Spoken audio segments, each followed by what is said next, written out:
Mesdames, Messieurs les journalistes, c'est avec beaucoup de plaisir que je viens de présider le Conseil des ministres de Ziguinchor, qui est le troisième à être tenu en dehors du Palais de la République à Dakar, et qui a une importance capitale. Parce que hier déjà, sous la conduite du Premier ministre, un important conseil interministériel a été consacré aux questions du développement, de paix, qui touchent à la région de Ziguinchor et à toute la région naturelle de la Casamance. Aujourd'hui, dans les différentes communications qui ont été faites, je suis revenu sur un concept de développement territorial.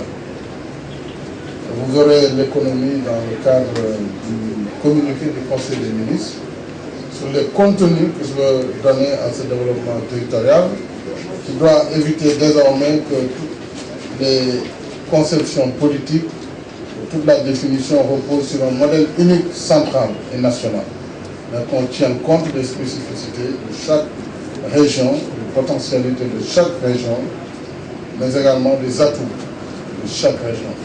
J'ai décidé que la Casamance devrait servir de cadre d'expérimentation de cette nouvelle politique territoriale. Le Premier ministre va très prochainement tenir un conseil interministériel sur le concept et aussi voir comment, à partir de Ziguinchor, nous pourrons mettre en application cette politique de développement territorial.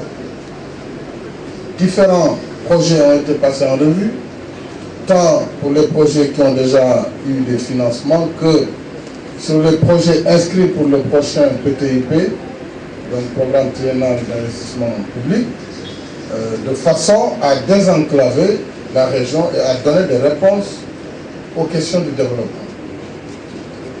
J'ai également indiqué toute mon ouverture par rapport au processus de paix.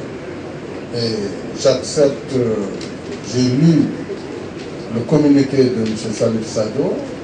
Je pense que nous serons aussi dans les dispositions d'engager un dialogue ouvert et franc avec lui et avec les combattants du Front Nord, tout comme nous avons pris déjà des contacts et nous sommes également ouverts avec les hommes de César Atoubagane, pour ce qui concerne le Front Sud, et les hommes de Ousmane Niantan Diatta. Donc le gouvernement sera disponible pour discuter avec les combattants, avec tous les acteurs qui œuvrent pour une paix définitive et durable en Casamance.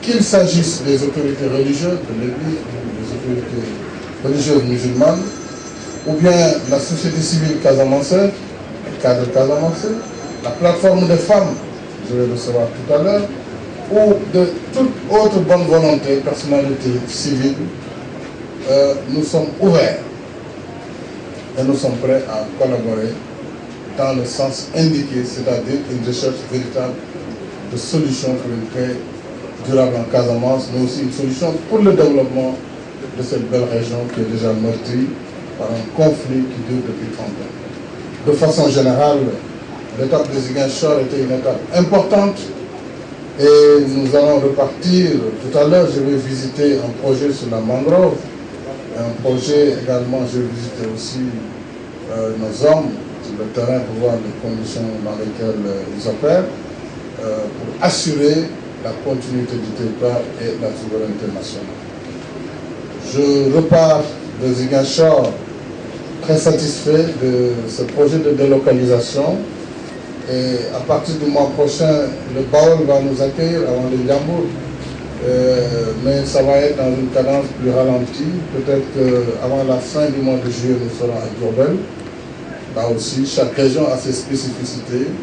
Et après, sur la base d'une périodicité mensuelle, nous allons continuer ce projet de délocalisation du Conseil des ministres. Je pense qu'il est important pour les populations, mais aussi pour le gouvernement et le président de la République lui-même. Je vous remercie.